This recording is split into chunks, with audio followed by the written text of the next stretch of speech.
I'm Dr. Joanne Kwak Kim. First of all, I would like to thank all the organizers, participants, and speakers to make the 7th annual conference, Human Reproduction and Recurrent Pregnancy Loss, possible, even with the ongoing war. Furthermore, I want to recognize the Ukrainian Medical Society with the reverence for their resilience, enthusiasm, and commitment to serve for the citizen during this challenging time. I don't have any conflict of interest for today's talk.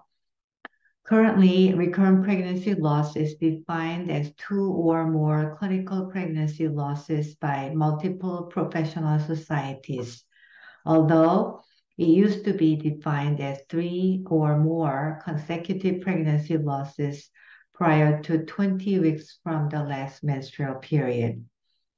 This is the old recommendation by American College of Obstetrics and Gynecology. It used to recommend thorough physical exam and testing after 3 repeated miscarriages. Now it is recommending thorough physical exam and the testing after 2 miscarriages.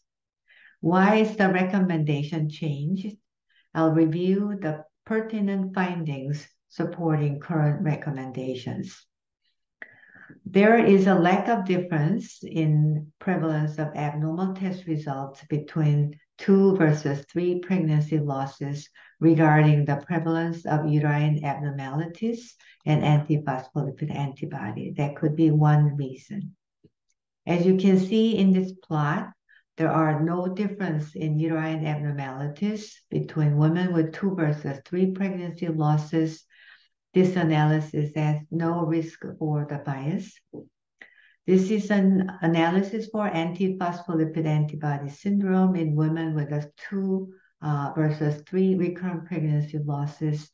Again, there is no evidence that the prevalence of antiphospholipid antibody syndrome in 2 versus 3 recurrent pregnancy loss is different. There is insufficient evidence for a difference in prevalence of abnormal test results in chromosomal abnormalities, inherited thrombophilia, including factor V Leiden, prothrombin gene mutation, protein C and S deficiencies, and thyroid disorders after 2 versus 3 pregnancy losses. Therefore, the result of this systemic review may support investigations after 2 pregnancy losses in couples with recurrent pregnancy losses, but it should be stressed that the additional studies of the prognostic value of test results used in the recurrent pregnancy loss women are urgently needed. This is the parental chromosomal abnormality analysis between 2 versus 3 pregnancy losses. Again, there is insufficient evidence to support the difference between women with 2 versus 3 pregnancy losses. However, when we review the chromosomal abnormalities in products of conception, there is fewer chromosomal abnormalities detected in recurrent pregnancy losses than sporadic pregnancy losses. The incidence of chromosomal abnormalities in sporadic pregnancy loss was significantly higher than that in recurrent pregnancy losses. The incidence of chromosomal abnormalities in women with 2 pregnancy losses was significantly higher than that in women with 3 or more pregnancy losses. There was no difference in the distribution of abnormal types between sporadic and recurrent pregnancy losses, or between 2 and 3 or more pregnancy losses. Therefore, the prevalence of chromosomal abnormalities detected in product of conceptions was lower in recurrent pregnancy losses than in sporadic pregnancy loss, and decreased with an increasing number of pregnancy losses. This is the analysis of consecutive or non-consecutive recurrent pregnancy losses regarding chromosomal abnormalities. The result of this study showed that a history of consecutive versus non-consecutive miscarriage in couple with 2 or more miscarriages or 3 or more miscarriages is not a risk factor for carrier status of structural chromosomal abnormalities. Therefore, offering karyotyping only to couples with consecutive miscarriage is incorrectly excluding couples with non-consecutive miscarriages who are also potentially at high risk for carrying a structural chromosomal abnormality from a relevant diagnostic test and appropriate counseling. When we look at the incidence of recurrent pregnancy losses, the incidence of recurrent pregnancy losses indeed has been increased. In a study of women aged 18 to 42 years old, incidence of recurrent pregnancy losses was significantly increased by 74%. In a study of women who had achieved pregnancy in the same period, the incidence was increased by 58% during the same period. This increase might be associated with the environmental changes as the increase was fairly rapid. There is a significant proportion of women with recurrent pregnancy losses with immune etiologies for the losses. Additionally, when we look at them, they tend to have multiple immune abnormalities. So 55% of women with recurrent pregnancy loss have antiphospholipid antibody, other autoantibodies, and aberrant cell-mediated immunity. 31% of them may have antiphospholipid antibody and aberrant cell-mediated immunity. And indeed, they have an increased NK cell levels and cytotoxicity, increased NK1, particularly TNF-alpha producing cells, increased T helper 1 and T helper 2 cell ratio, increased T helper 17 cells and decreased T-rex cells, and increased T helper 17 over T-rex cell ratio.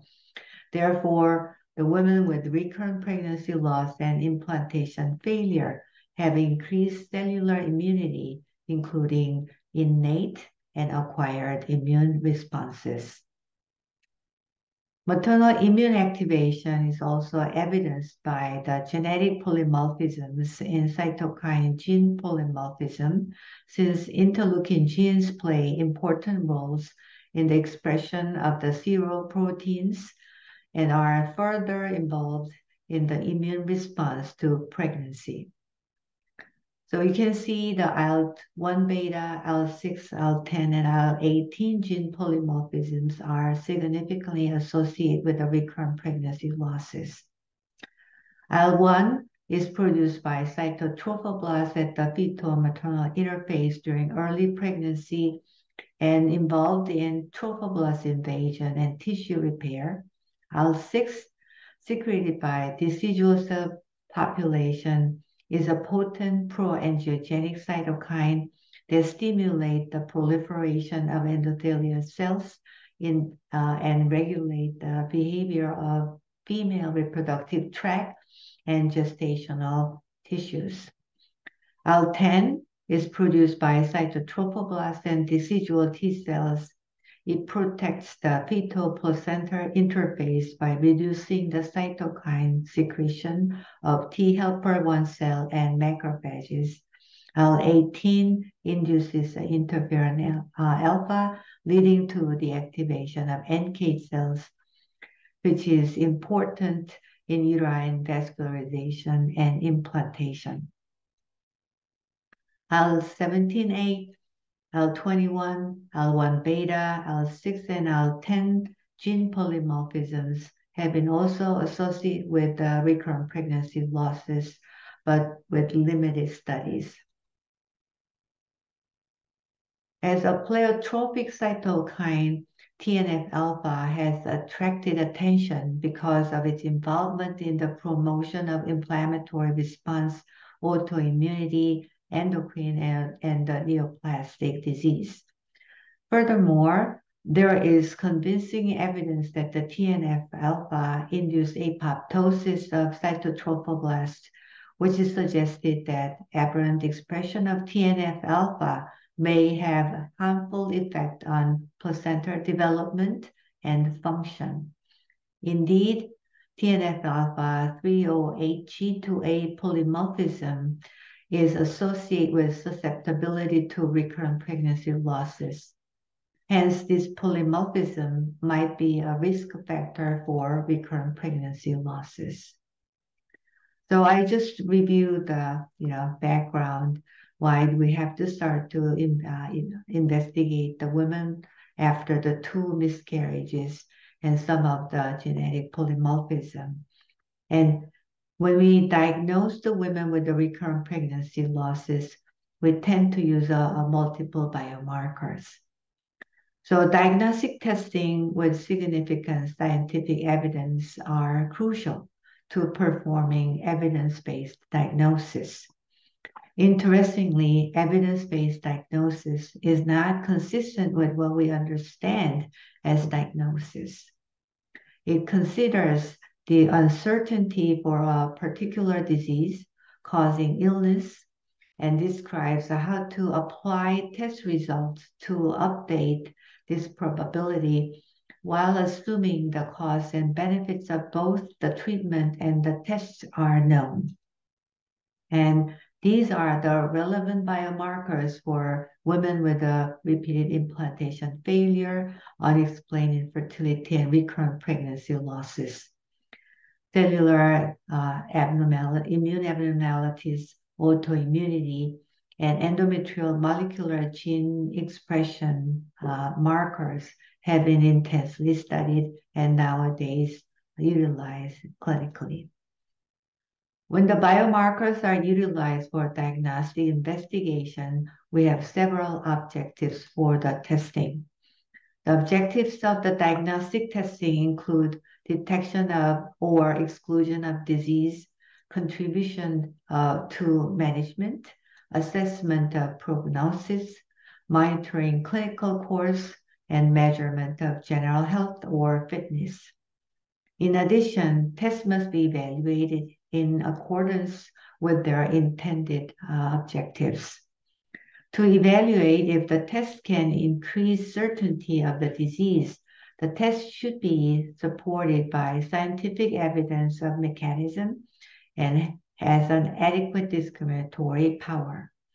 So what is the scientific evidence of mechanism, such as for the NK cell biomarker in reproductive failure? 20 years after the first NK studies in recurrent pregnancy losses from our lab, a meta-analysis was performed revealing peripheral blood NK cell percentages and numbers were significantly higher in women with recurrent pregnancy losses than controls. In fertile women, NK cell numbers were significantly higher than fertile control. In a recent study of 63 immune cell phenotypes in the peripheral blood by multi-parameter flow cytometry, women with a history of recurrent pregnancy loss had decreased immature NK cell and increased mature NK cells compared to non-pregnant women and women with a history of normal pregnancy. NK cell cytotoxicity reflects universal functional status of NK cells rather than a simple enumeration of NK cells.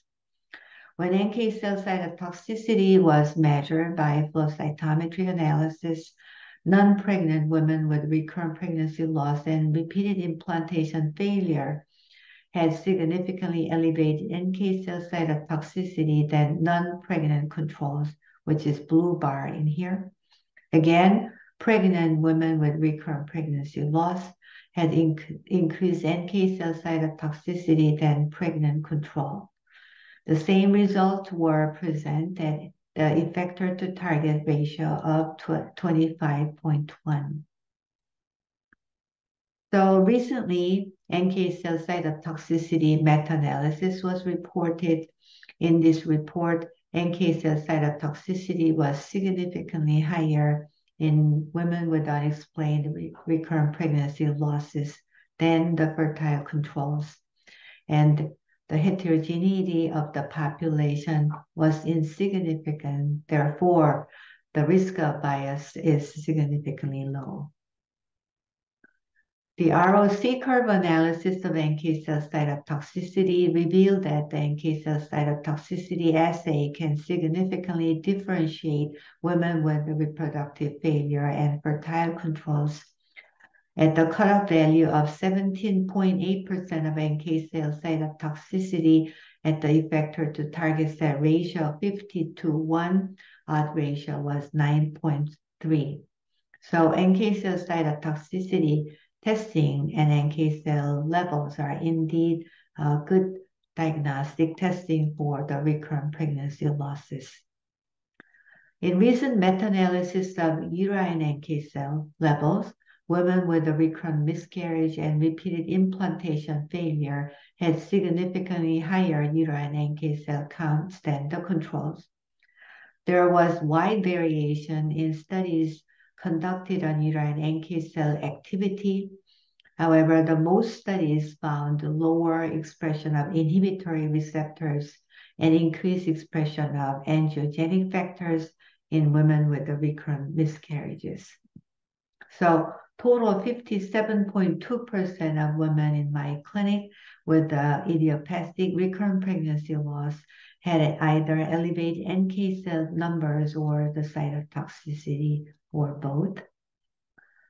So to evaluate if a diagnostic test is fulfilling these objectives, the capacity of therapeutic application and treatment outcome can be measured.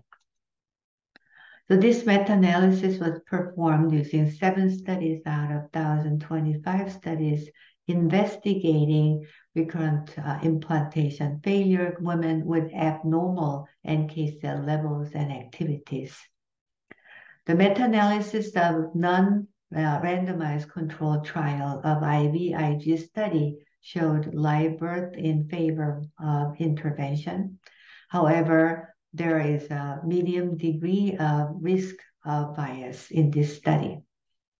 However, when we look at their subgroup analysis, women with recurrent pregnancy loss have significantly improved live birth rate with IVIG treatment.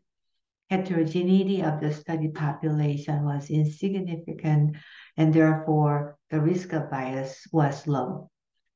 Again, the women with repeated implantation failure also have significantly improved live birth rate with IVIG treatment. However, heterogeneity of the study population was significant, therefore the risk of bias was high. When all the data are put together, live birth rate was also significantly improved by IVIG treatment with a moderate risk of bias in this study population. This is another meta-analysis including women who had immune abnormalities. So not only the NK cell abnormalities, they include the women with a T helper 1, T helper 2 cell ratio elevation, and the positive ANA and anti-thyroid antibodies. The clinical pregnancy rate in both cohort and cross-sectional studies were significantly higher, and the live birth rate in both study populations were also significantly improved with the intervention. However, there was significant heterogeneity and moderate to severe risk of bias was present in these studies. So in summary, immunotherapy selected on the base of abnormal NK cell measurement may be beneficial. There is a paucity of high-quality studies. Meta-analysis of non-randomized controlled trial IVIG study showed live birth in favor of intervention in recurrent pregnancy loss women. So we reviewed our clinic data. So we have 197 patients undergoing IVF, ET, or FET cycles. and all had a history of recurrent pregnancy losses. So they were divided by their history. So this group of women had a recurrent pregnancy losses in non-ART cycle, and this group of women had a recurrent pregnancy losses after the ART cycle, and each group were divided by the absence and presence of repeated implantation failures. And before the index IVF-ET or the FET cycle, their peripheral blood NK cell cytotoxicities were suppressed, and NK cell levels were suppressed, and T helper 1 and T helper 2 cell ratios were significantly decreased by using prednisone only or prednisone and the IVIG protocol. Average age of the last trial prior to the index trial was 37.9 years old, and the age of index trial was 39 years old. Historical pregnancy rate of this group was 33% in total. The pregnancy rate for the index trial of the total group was significantly increased to 48.2%. Live birth rate per embryo transfer cycle was significantly increased from 1.8% to 39.6%. Live birth rate per pregnancy was significantly increased from 5.3% to 82.1%. Recurrent pregnancy loss after ART cycle and repeated implantation failure group, which is the pink bar in here, had the worst reproductive outcome among the studied population groups.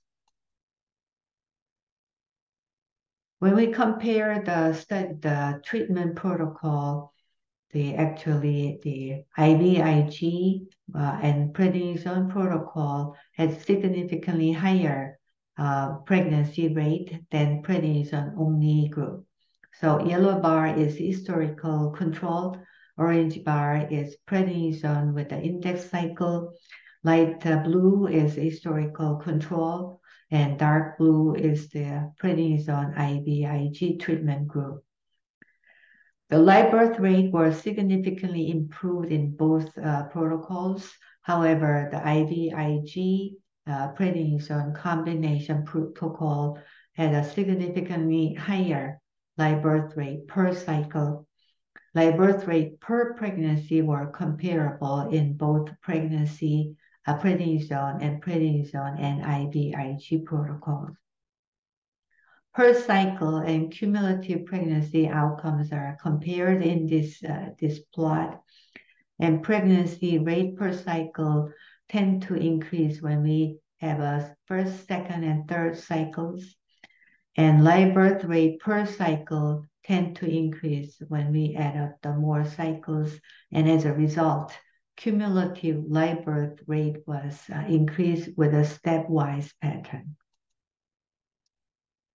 This is the front cover of the Times magazine. It noted the surprising link between inflammation and heart attack, cancer, Alzheimer's disease, and other disease, perhaps the reproductive failure.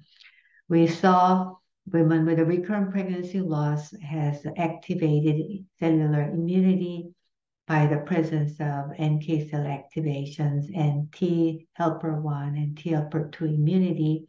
And today we didn't have a time to review the T helper 17 over Treg, but T cell activation and NK cell activations are keenly associated with the recurrent pregnancy losses. So women with a recurrent pregnancy loss have a pro-inflammatory immune response with the activated cellular immunity. Hence, these women have a higher risk to develop the second and the third trimester inflammatory obstetrical complications. And as you can see in here in this table, women with a recurrent pregnancy loss have an increased risk to develop pregnancy-related complications during the first gestation after they're referred to the clinic. Their pregnancy should be considered as a high risk and deserves special attention and care, even though caution is needed before drawing the firm conclusion on this relevant issue. The particularly risk of threatened miscarriage, spontaneous miscarriage, pregnancy-related liver disease, and preterm PROM were reported to be significantly increased when women had more pregnancy losses from 2, 3, and 3 and more recurrent pregnancy losses. Meta-analysis of preterm birth after recurrent pregnancy losses revealed a pooled odd ratio of 1.60. There was a trend toward higher odds of preterm birth with the increased number of pregnancy losses. However, the risk of bias was medium to severe.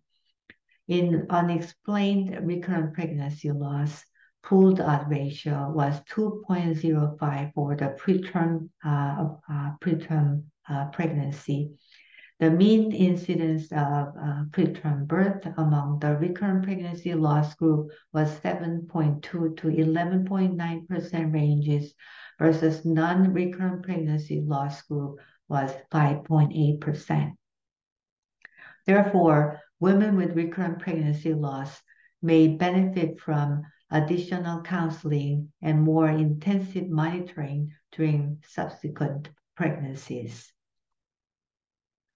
So in summary, a significant proportion of women with recurrent pregnancy loss have immune inflammatory conditions evidenced by the activation of innate and acquired immune effectors. Proper investigation and treatment should be initiated when 2 miscarriages were experienced. Meta-analysis of the non-randomized controlled trial IVIG studies showed live birth in favor of intervention in women with NK cell pathologies. Women with recurrent pregnancy losses have an increased risk of developing pregnancy-related complications. Hence, their pregnancy should be considered at high risk and deserves special attention and care. And women with a special history of recurrent pregnancy losses have an increased risk of inflammatory and thrombotic conditions such as coronary heart disease and the stroke. Therefore, proper counseling and follow-up should be established for them. Thank you for attention.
Hello everybody, and welcome again. Now we are in the discussion part of the first two sessions of our Congress.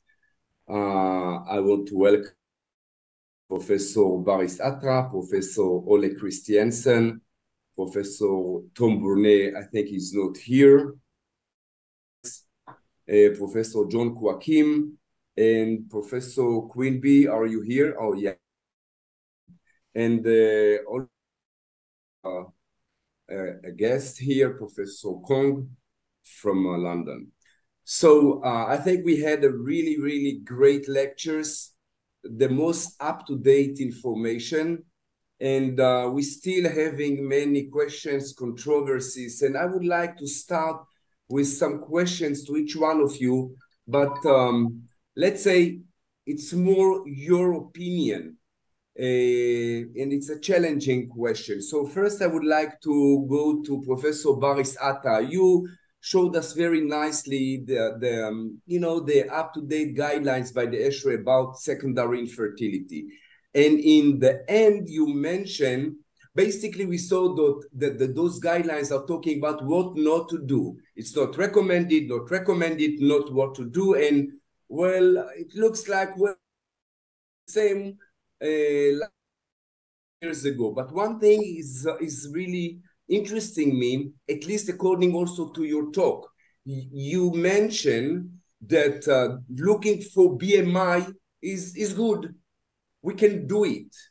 My question to you, do you think it's the time to include obesity or maybe class 3, class 2 obesity in the definition of unexplained infertility? Or in other words, do you consider morbid obesity as explained infertility or unexplained? Why we don't include this important factor in the definition?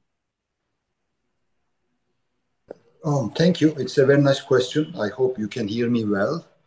And so what the data suggests, so where to start?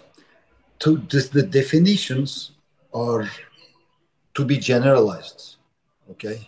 So far, BMI itself or obesity itself, as long as the is ovulatory, has not been documented as a cause of infertility. What we know from IVF data is the BMI increases over normal. It is inversely related with clinical pregnancy rates, even if you transfer euploid embryos. But the problem is when people undergo weight losing or weight reducing interventions, despite they lose weight, despite they lower their BMI, interestingly, their fertility outcomes do not seem to improve similarly. Yes, it is a factor playing a role, perhaps, but those patients with that extreme BMI are relatively rare, so maybe would not be justified to include in the definition of infertility. It's a problem, and it's a problem we don't know how to solve. It's a problem that we can't solve by even weight reduction. But in general, it is a health problem. Besides fertility, besides the risk of miscarriage, it affects many other outcomes, including cardiovascular health, morbidity, mortality. So it should be addressed anyways. So I don't think it requires a different management for fertility. I would like also to ask the other speakers to comment, but just to add my point of view. So in RPL, it is well known the association with increased risk for pregnancy losses. And I think what we are missing is studies that include this intervention. So, but to do it randomized clinical trial and to do it correctly. Now, of course, everybody agreed that lifestyle is important and we should do it. But let me ask you again, if you have an unexplained infertile couple and you know that the woman is with morbid obesity, would you take some time to try to lose weight, or you ignore it because what you just explained? and you will start, the treatment or the process.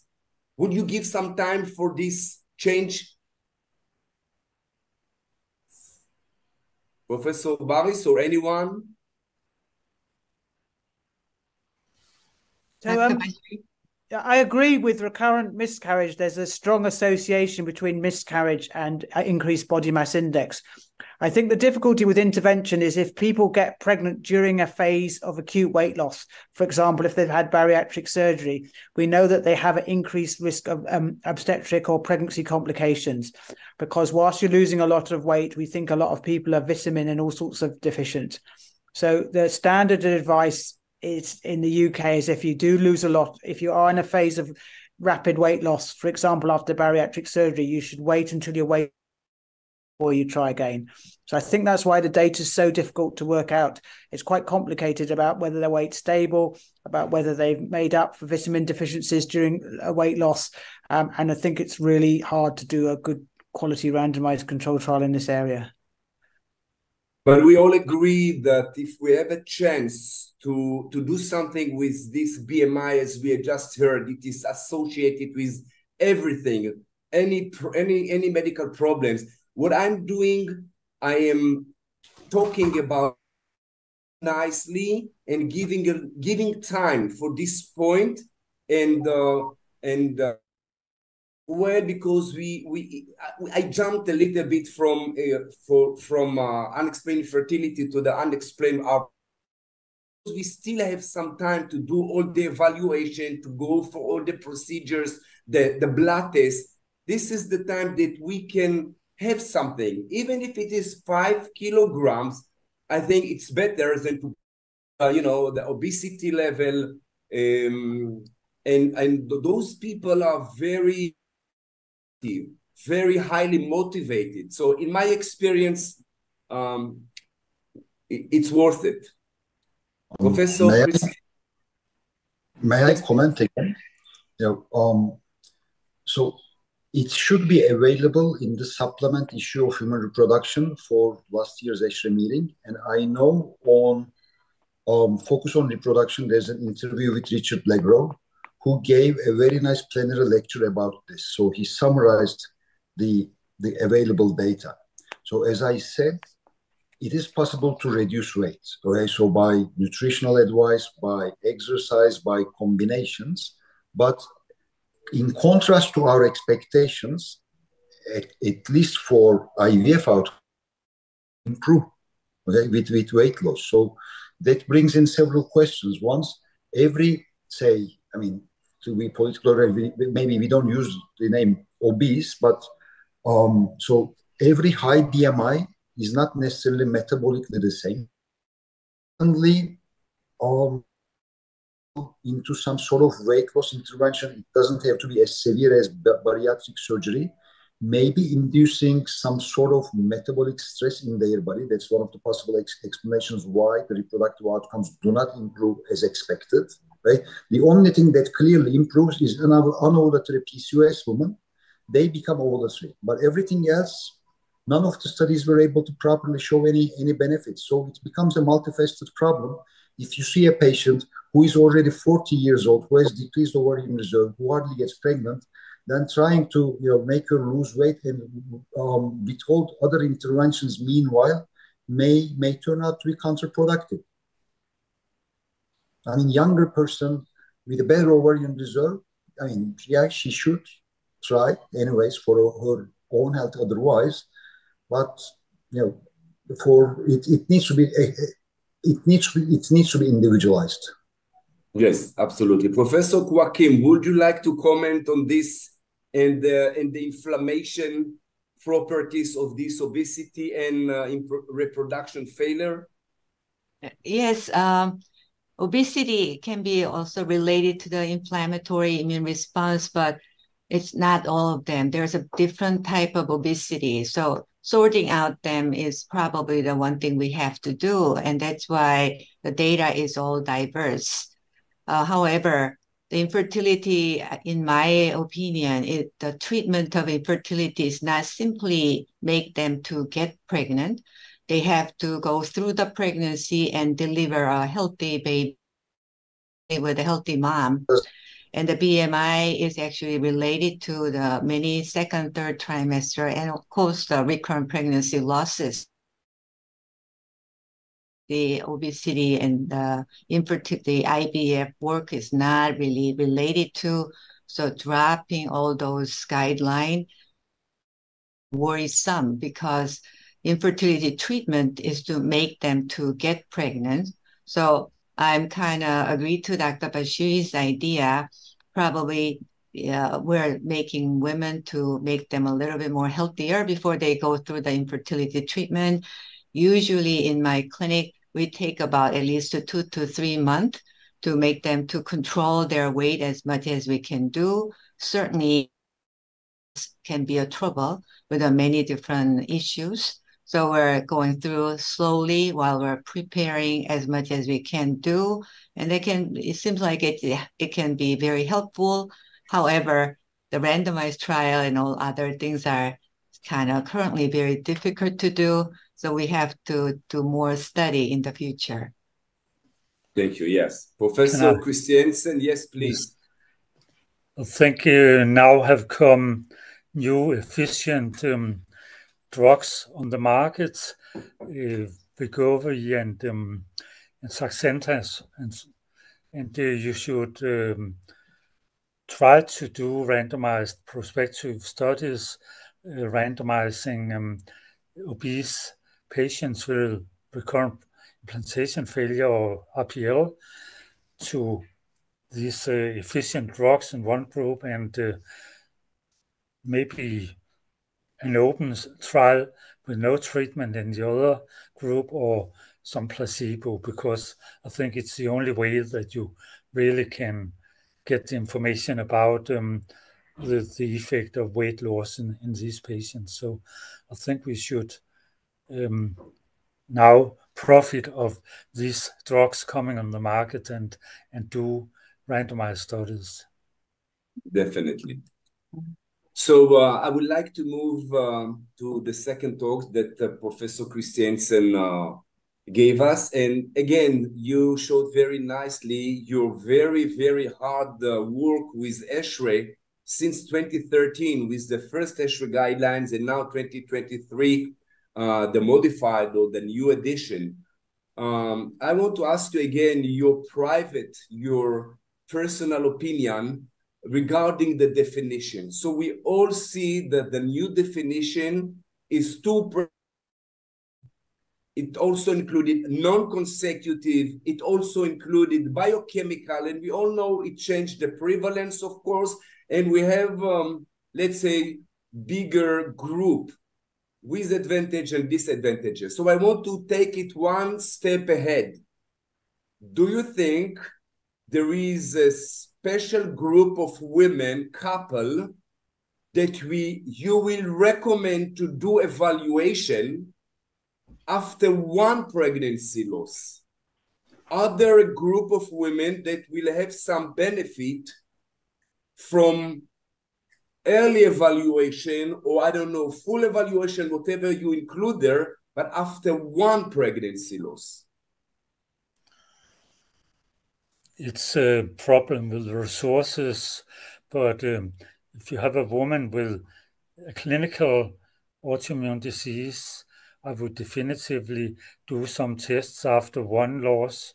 And if it's a woman with family history with several sisters or mother with recurrent pregnancy loss, 3-4 losses, then I would also try to do some testing after one loss. The problem is that in my public clinic, you don't have the resources for it, but if I get a patient with one loss, especially a late loss or at least a loss after week 10, and with a family history or clinical autoimmune disease or some other serious disease, I would try to do some testing after one loss. What about a woman 42 years old and one pregnancy loss? Would you recommend besides PGT or PGS, would you recommend for these 42 years old women without children to do any evaluation? Healthy women. No. Not in public clinic, I will not be allowed to do it, but in private clinic, if they are going to pay for it, I might do it, but it's not possible in public clinic. We close when they have past 41 years. So in Israel, which is a social system, again, we don't do it, but I think in 42 women, healthy women, one pregnancy loss, which is most probably because of aneuploidity, there is a chance of, let's say, 20, 30%, 25% that there is something in the background. And I don't feel wait with the couple. Sometimes maybe endocrinological evaluation for those who are maybe simple, but I'm not sure I'm right. I just think that maternal age putting us in a different way than the younger. What are the other speakers think about it? Oh, yes, please, Professor Quimby. Because I think that every miscarriage matters to all women and we should take it seriously. I also don't think it's sensible to do a huge number of investigations. So I think we need to compromise. So in our Tommy's National Centre for Miscarriage Research, we have this concept called graded model of care, which means you do investigations appropriate to the person. So that's right. So in your example, the minimum investigations, I would say, would be a full blood count and thyroid function test because they're very easy to treat, and possibly antiphospholipid syndrome tests if they're over 40, because, you know, they haven't got many more pregnancies to try. So I totally agree with that. And so our idea is when you've had a high number of losses, then it is appropriate to do things where we haven't got trials to prove treatment, like septums, screening for septums and immunological tests. But when you've had a small number of miscarriages, to do straightforward tests. And I really think it's time to change from this concept of waiting till you have to have 3 miscarriages before you get a test. And that's so unacceptable in the UK. We had our charity that funds us, called the Thomas Charity, had a petition, and we had 270,000 people sign up to the petition to say it's unacceptable to wait for 3 miscarriages before you got tested. So it's a big part of my national campaign. So I'm delighted that you brought that up. It's my passion. Okay, thank you. I agree. Okay, other speakers want to comment before we move to the next question? Yes, please, Professor Joaquim. Yeah, I totally agree. And I kind of echo to Professor Quimby. Simply because of the number, make them to wait even though they're older age. They have autoimmunity, and they euploid embryo transfer, or the karyotyping testing is all clear, pathology shows something abnormal, then I think they need to start some kind of investigation instead of squashing them to go through the exactly same protocol again and waste another embryo or the pregnancy. Yeah, and let me just mention what Professor Henrietta Svaren-Nielsen said in the last WCRPA, the 6th Congress that was held in Bangkok in February 2023. She gave him an amazing lecture. And the question that she put was, are we going to have this entity recurrent pregnancy loss in 10 years from now? And her answer was no, because numbers will not be matter, and each pregnancy will be important enough to adapt and to do the specific or personalized evaluation according to the other parameters. Okay, so if we don't have other questions for the audience, I would like to move to the third speaker, but he's not here. I do want to ask you, my dear colleagues and speakers, what is your attitude in regards to the emotional or psychological evaluation before planning a new pregnancy? So we have heard and we all know how much they are sick, mentally, post-traumatic, depression, anxiety, the male as well as the female. It's very clear, many studies showing this. So in my clinical practice, I don't separate this morbidity from the uterine morbidity or sperm morbidity altogether. And what I'm doing in this period of time of evaluation, 2-3 months, I insist, I convince the couple to go to let's say, emotional evaluation, meaning intervention too. I don't let them start new pregnancy before they, let's say, do something.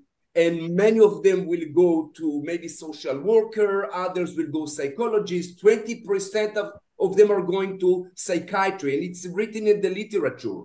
My opinion is to do it for everybody, TSH level. I'm doing before we start pregnancy, because once they are new pregnancy and they are not emotional balance as much as possible, they are terrified. So my question to you, how much do you recommend to wait? How much do you really insist to do this before a plan a new pregnancy? Yes, who wants to comment? In about 20 years ago in United States, ASRM, American Society of Reproductive Medicine, recommend every infertility cases to go through psychological assessment. But then they withdrew. I think mostly the problem was a financial issue or cost related, and also it delays the cycle and they don't see the benefit and they withdrew. I did actually one of the study with my master's student regarding the PTSS scale in women with a recurrent pregnancy loss. And our controls were actually the psychiatry outpatient clinic patient, not the really normal population. However, my patient had an even worse score than psychiatry outpatient clinic. So it actually got into the national topic one time. So that much stress they are going through. So I think in my clinic, usually when patient has an issue, when we meet for the first time, we directly refer them out. We're not automatically send them to the psychological evaluation. But if they have a problem, they are sending to. In the United States nowadays, some of the depression, anxiety cases are done by the primary care physicians, especially after the COVID. It gets a lot more attention. A lot of them are already on some kind of care, not particularly through the psychologist or psychiatrist, getting some help from the primary care as well. The current status, and I do, totally agree. They need mental support. I think family physician can do it very, very nicely. Specifically when they have good relationship and they trust him or her. But in my experience, those who do not have any support, minimal support, some of them will go to, I don't know, mindfulness or CBT. And those who did not do, and also they tell me, listen, we don't believe in that. It's not our way of life, whatever. I see them very, very hard time in new pregnancy. But when I'm talking with, other colleagues, some will still say, no, it's wasting of time. It depends on the couple. Professor Quinby, what do you think? I think this is a really interesting question. So in the UK, a lot of people do go to what we call the general practitioner or family physician with mental health problems after miscarriage. But my problem is that they get misdiagnosed with depression because a lot of general practice is normal to grieve after a pregnancy. In the UK, if you have a stillbirth at term, you are allowed to grieve after that, and you get time off work to grieve, and people accept that you're a grief thing. But for some reason, culturally, a miscarriage, people aren't. So that's another part of the Tommy's campaign, to say that after a miscarriage, you should be allowed some time off work and should be allowed to time for grief. So I'm very keen on counselling as long as it's steps that you should have you should be allowed to have a grief reaction after miscarriage. And I think this is where we have to be very careful about what is a grief reaction, what is an excessive grief reaction, what is actually PTSD. And I think that this needs to be done by really good expertise, and that's why it's very difficult to achieve. Okay. Any other comments from our speakers? Yes, Professor Christiansen. So far, I have offered support, psychological support for my patients by giving good time for the consultations when they come the first time. I had at least 1 hour, sometimes more than an hour. They come back several times for talks, and when they become pregnant next time, I could offer them a lot of assurance scans, almost as many as they needed. And I think that's the best kind of psych give them, and also encourage them to try again and convince them that the prognosis is better than they believe themselves. Unfortunately, we have now been hit by severe budget reductions in my clinic, so now I'm not in the position to offer them all these consultations, all these time for talks, and allowed to give them one assurance scan during the pregnancy, where I could offer them 5, 6, 7 before. So it's really depressing, and it's going really the wrong way. Mm-hmm. Okay. So we now, we move now to the next talk. So our issue is the low molecular weight heparin. So we had 2 talks, Professor Quinby and the ALIVE-2 trial. And I was next talking about all the aspects of low molecular weight heparin, including the APLA, what is clear, including what is coming clear about the anti-inflammation properties. So I'm going to make Professor Quinby life difficult. I'm really sorry for that. And you know, when I found your study, I know it was published in one of the hematologist congresses as an abstract. Now I see it in the Lancet. What can I say? So I would like you to comment on the I'm sorry, it was the 1 second.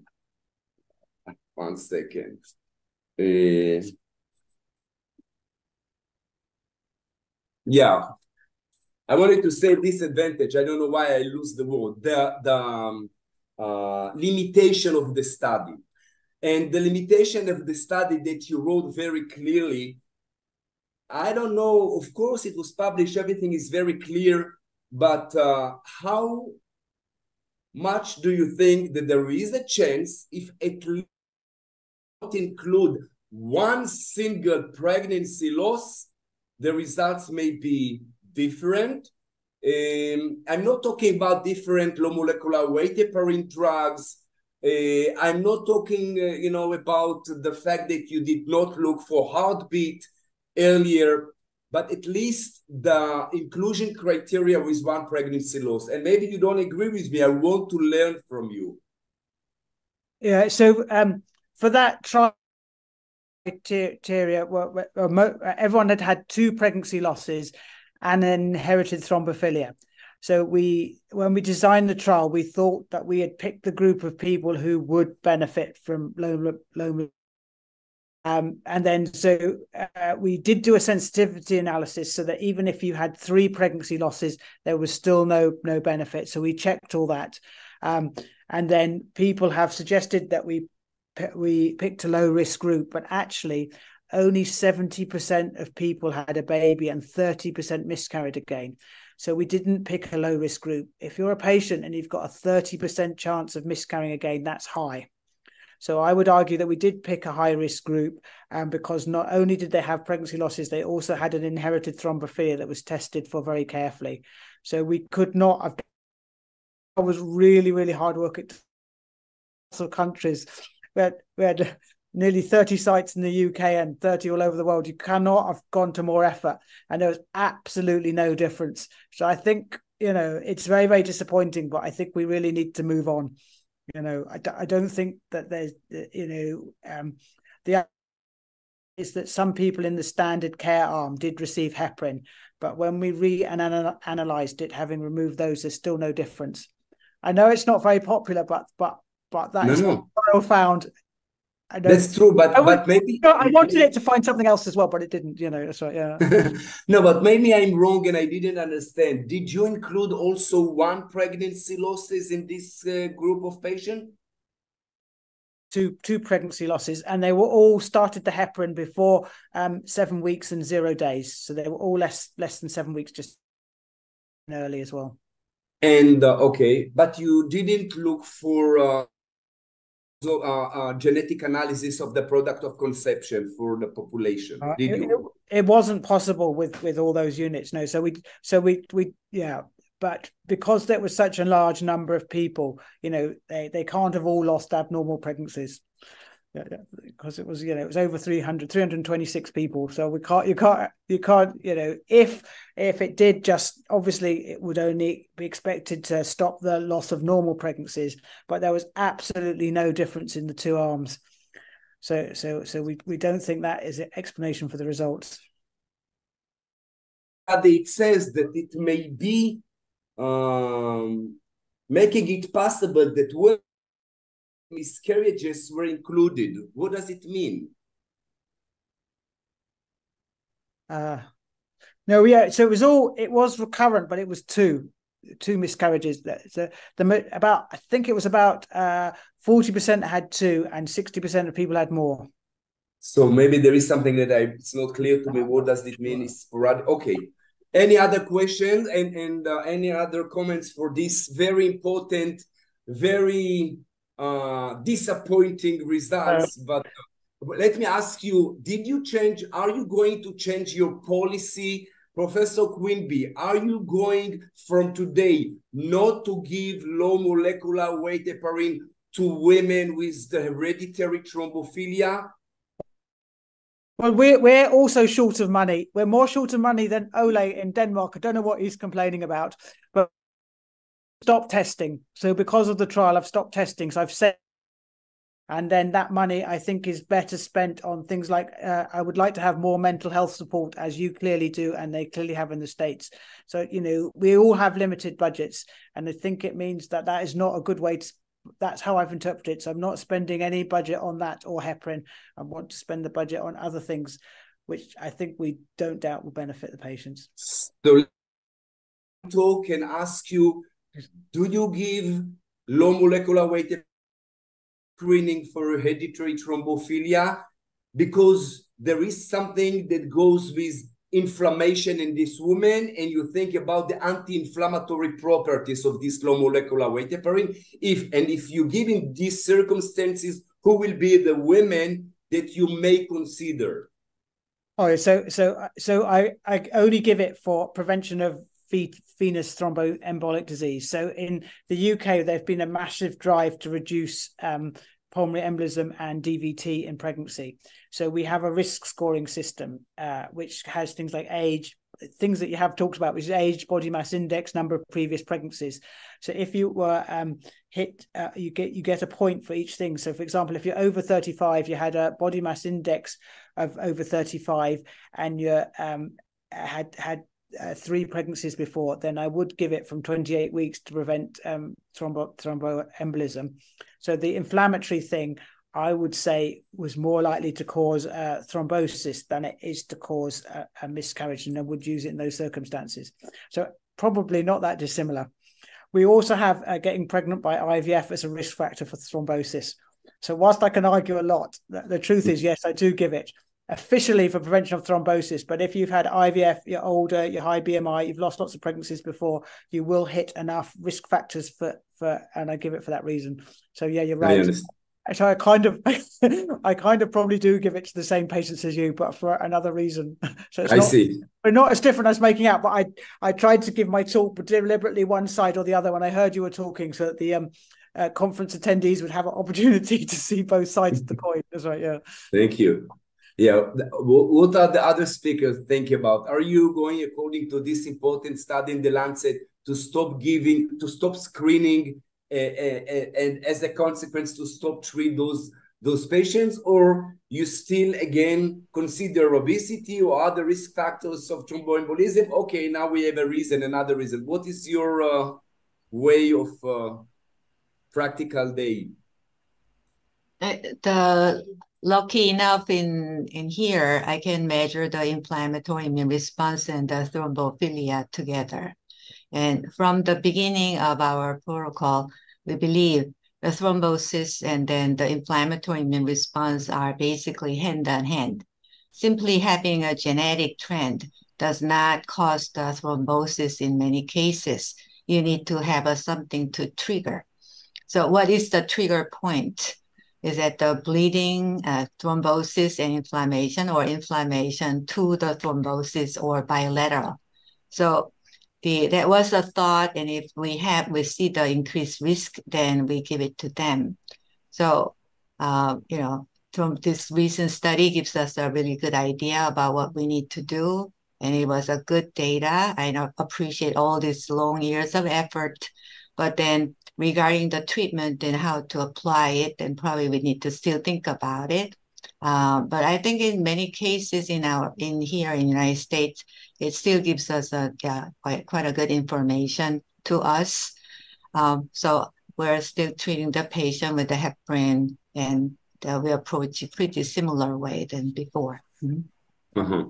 I just want to mention that I mentioned this in my talk. Meta-analysis and systematic review 2020 from, I think, infertility and sterility from China, 86 studies showing very clearly the association with hereditary thrombophilia, namely factor 5, factor 2, and protein S, and recurrent pregnancy loss. If I take Professor Quimby's attitude, so what I'm doing, because there is association, I'm looking for to see if I have the 5 or 15% chance to find this thrombophilia. If I find it, I treat it to prevent thromboembolic disease. So even if recurrent pregnancy loss, there is a reason for me to look for thrombophilia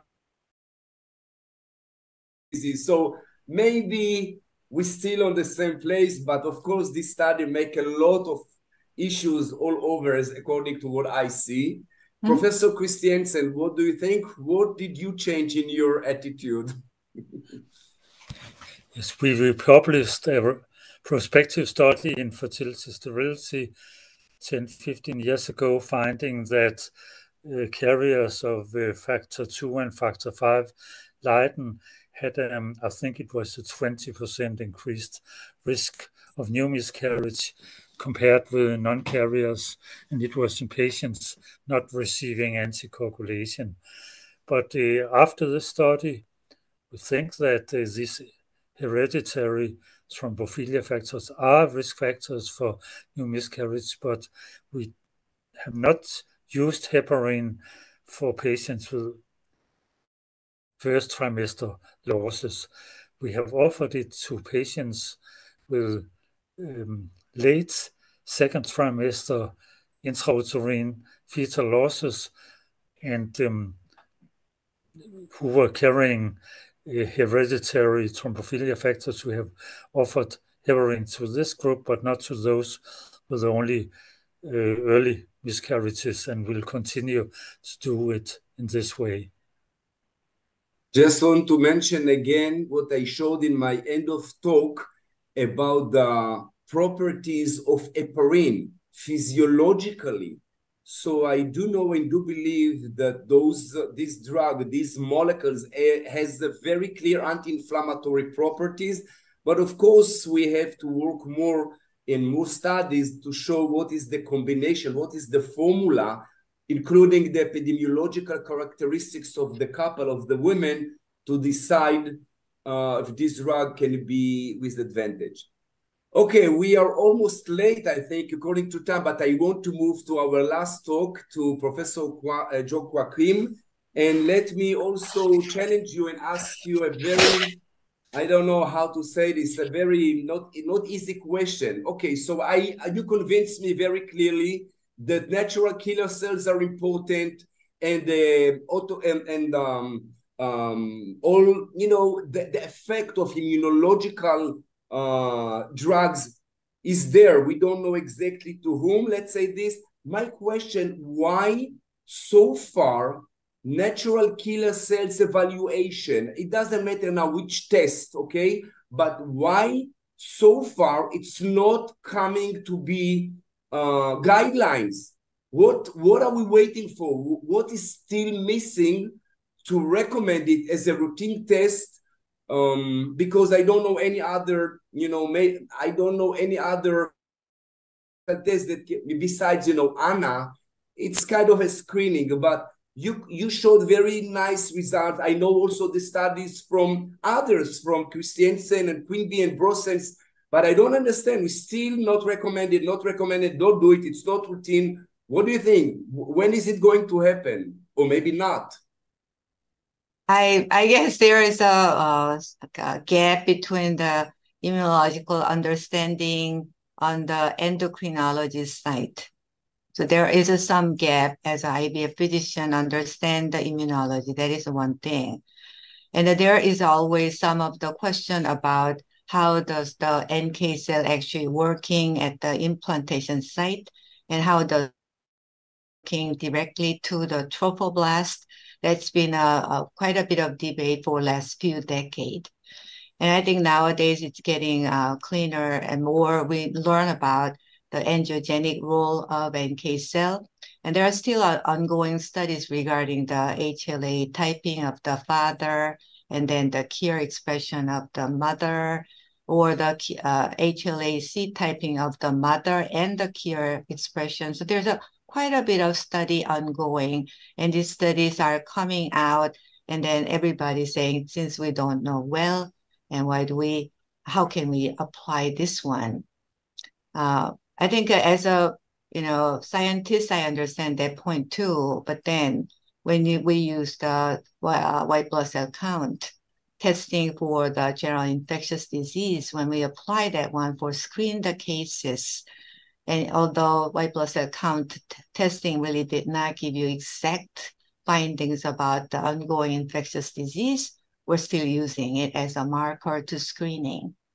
So that's why in this talk, when we set up the diagnostic testing, why are you using diagnostic testing for what, and what can we get it out of it? So that's my talk. And there's some scientific backup there, and then it shows the clinical course. It also shows the outcome of the certain treatment. So I think for time being, NK cell testing can be a good guideline to select the patient who deserve the immunotherapy. In the future, if you have a better one, then certainly we need to move on. But simply squashing them because you don't understand or worry about the money and all other things, I don't think it can be really justified on my end. By worrying about that money, actually, the women are going through the pregnancy loss. Nowadays, when women go through the pregnancy loss, even simple hospital-related fees are over $18,000 in some cases. So when you compare those dollar amount, selecting the patient who has some evidence of those immune etiology, like even sometimes you get into quite a big discussion about running thyroid antibody and running anti-nuclear antibody, gets into the big discussion. But then when you see the outcome, and then when you go through losing the IVF cycle and losing the pregnancy, you're losing a lot more than what you're actually spending. So I think we probably need to change our attitude after a few decades of endless discussion about what testing can be done, what testing cannot be done. Don't run this, don't run that. I think guideline is telling basically don't do that, then instead of do this one. And I think we may have to kind of review one more time and what is actually beneficial for women's health in the future. Thank you for this. Professor Quimby, Professor Christiansen, any comments for the immunology, for points from Professor Joachim lecture? Yeah, yes, I mean, I think Professor Joachim's got a very good point. You know, the patients desperately want a reason for their miscarriage and find it very difficult to live without that. And therefore, if they want to be tested, that I think that's a very clear argument. And the other massive challenge we have is that when we were doing one of my recent trials, we asked patients what increase in the live birth rate they felt would be enough to have an immunological test and a treatment. And they said if our treatment only improved the chance of you having a baby 1%, they'd want it. And I think we've got this big problem between the patients and the statistics, and we need to find some middle ground. I think that's where the future is going to lie. Mm-hmm. Yes. Yes. So far, I'm not convinced about the usefulness of NK cell test because a study has been published. Many of them are too poor quality. It's highlighted by the new better studies coming from Innsbruck from Bettina Toth's laboratory, finding that having gone through a pregnancy will change probably permanently for many years your NK subsets, especially in the uterus, but also in the blood. So when you do case control trials of NK cells, you should compare primary recurrent pregnancy loss patients with patients who have never given birth. And you should compare secondary recurrent pregnancy losses patients with patients who have previously given birth. And such studies have very rarely been done. You cannot compare bananas with apples. So we need better case control studies. And also the NK cell activity and numbers are very dependent on the hormones, progesterone especially, and estrogen. So you have to really, in some way, adjust the findings for the levels of hormones. So soon we'll publish a randomized control study of immunotherapy to patients with recurrent pregnancy loss, where we have tested for NK cells and T regulatory cells and all kinds of relevant cells in patients being treated actively and patients having placebo and tested before pregnancy and during pregnancy. Maybe this study, it will be finished in a few months. We have included almost all patients now, and maybe this study will convince me of the usefulness of using or testing for NK cells, but so far I'm not convinced. There is a recent randomized trial done by the Japanese group, which is actually reflecting to change IVIG guideline. They measure the Treg cell and NK cell cytotoxicity assay after IVIG, and that randomized trial actually demonstrate the changes in those numbers. So you may see that. Very interesting. Mm-hmm. And yeah, I think we have to finish. And I think this is the time to close the session. I'm not sure if the speakers were in the beginning when I started my talk. I want to ask you one more minute to mention very shortly what I said in the beginning. And this is what is happening in Israel right now. The big tragedy with the terrible terror attack with the Hamas here in Israel, in the country, in the settlements, with citizens, with more than 1,400 murdered people, children, women, elderly, 224 that were kidnapped to Gaza, it's nothing different from the Nazis. And it's really tragedy what happened in our every place here in Israel, looking, of course, to have peace for many years, but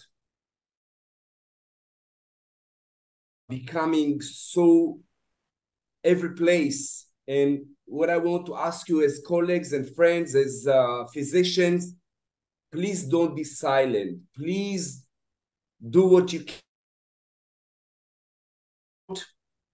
to condemn this terror and to understand that once this will be behind us and terror will be every place, we don't want to say, how did it happen? What did we do for this to prevent it? I will be happy personally with each one of you and really share this with your societies and universities and colleagues. I think this is humanity, and this is what we are as a doctors have to do, because what happened in October 7, you will not believe, and it is really, really as what happened with Hitler. And when I was young and during the years, I was asking myself every time, how come Hitler became conquering the world? How come, where was the world and where were everybody? And I think silence can bring this. Thank you very much for listening to me. Thank you very much for your participating in this Congress. And I hope also for the Ukraine people to have peace and to win your condition very, very soon. And hope to meet you next year in Ukraine, in Kiev, as we had before. Thank you so much and have a great weekend.